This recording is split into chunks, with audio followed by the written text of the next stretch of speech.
we're back. Are we better than ever? No. We're pretty much the same. It is what it is. Okay. On that happy note, I've already consolidated this thing on a quarter note, so you can see measure 2 beat 1, measure 17 beat 1, etc., etc. We're good there. I've got all my groups made.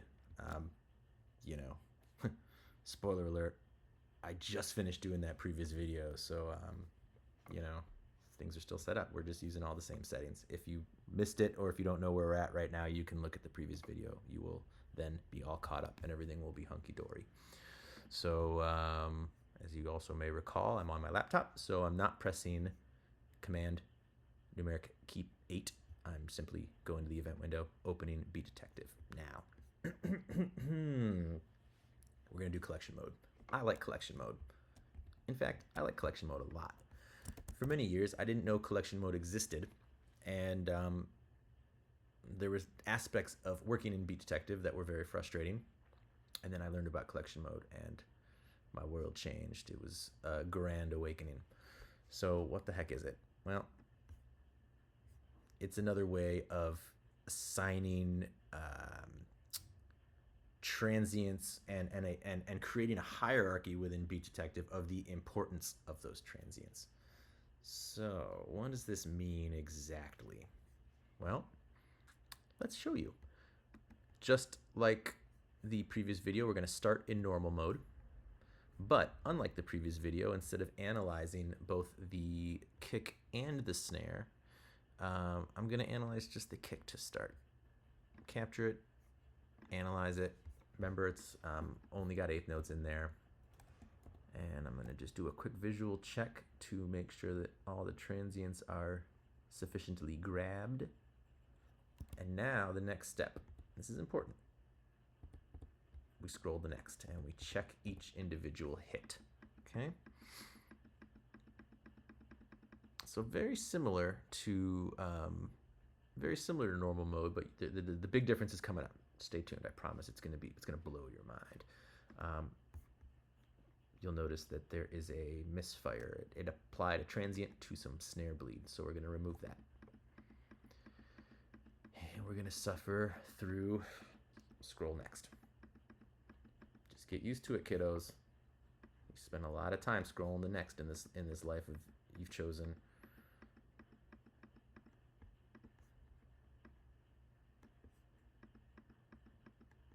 There's another bit of snare bleed.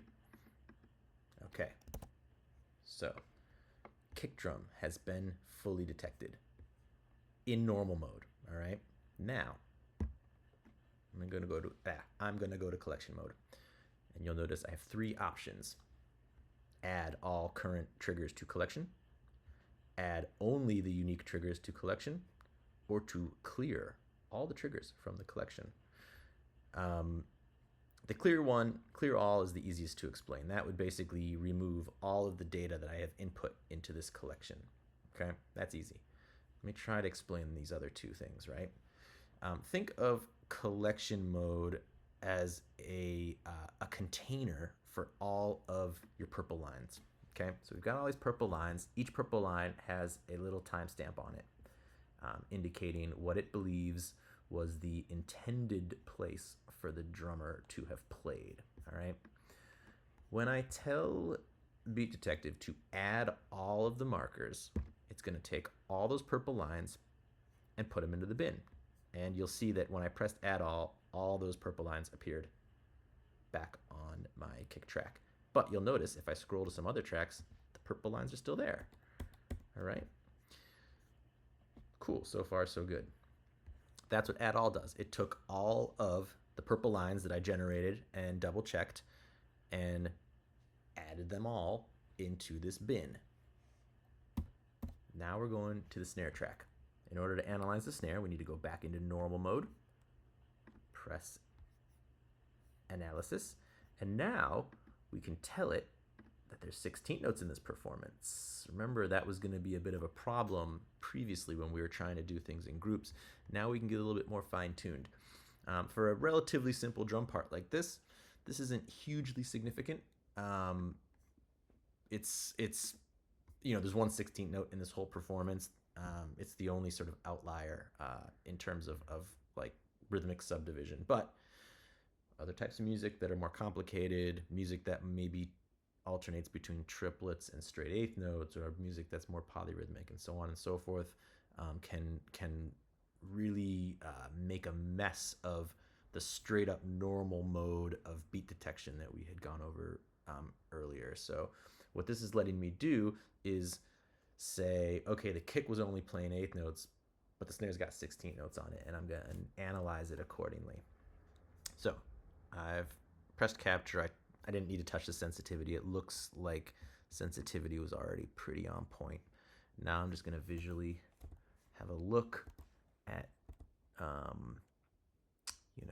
how the transients are looking. You can see that instead of assigning this to 480, which would have been the eighth note, it's assigned it to 720, which is the fourth 16th note in a beat, which is what it's supposed to be.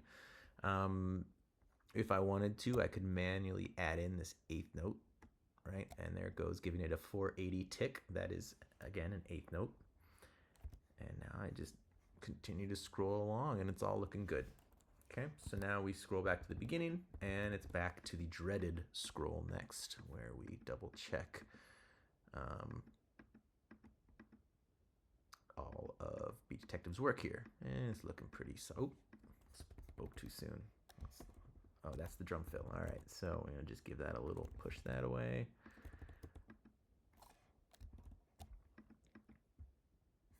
Some of these are looking a smidge early. We can move those accordingly.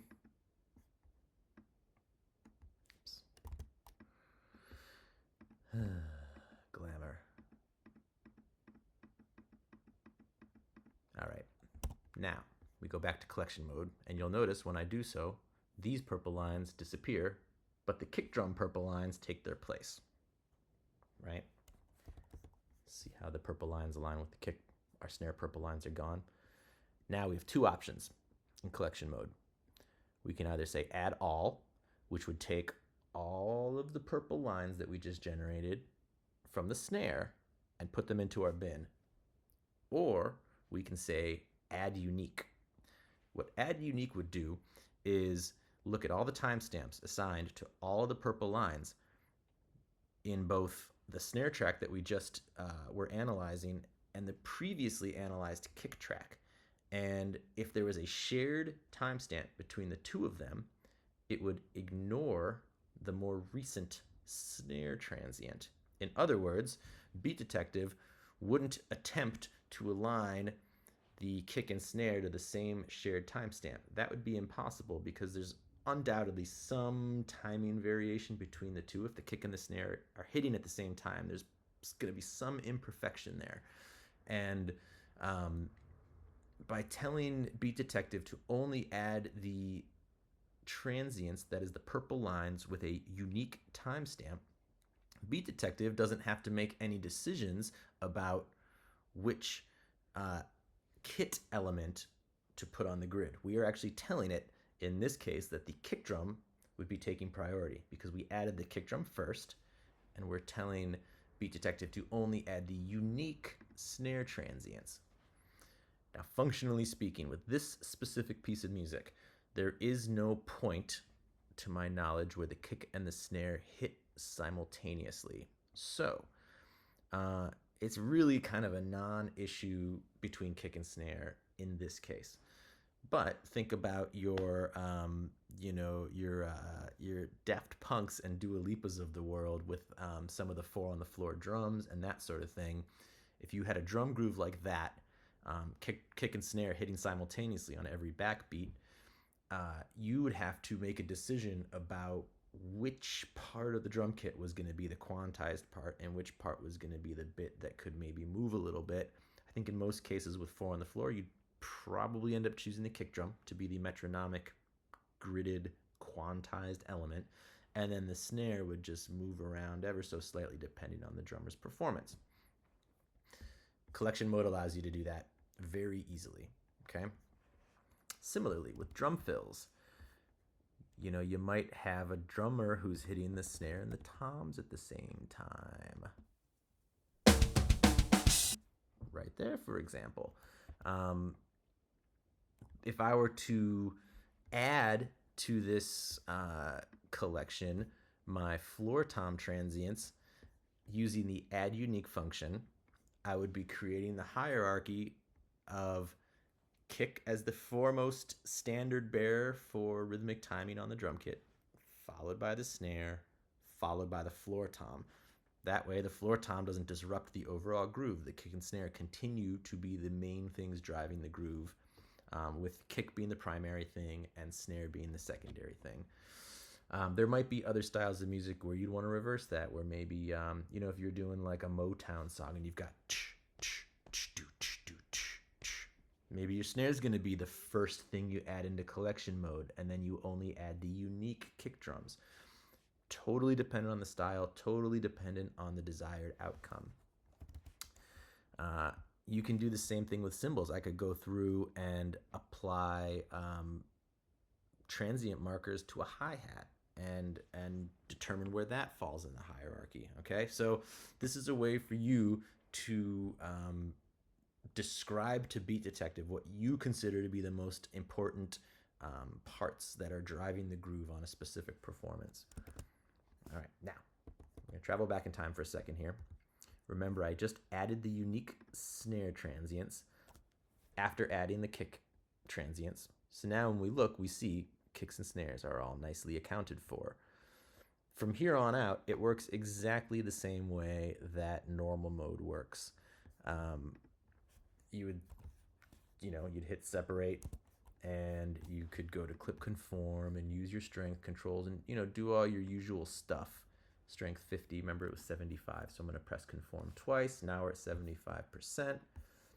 Edit smoothing, put in my crossfades, and we got drums.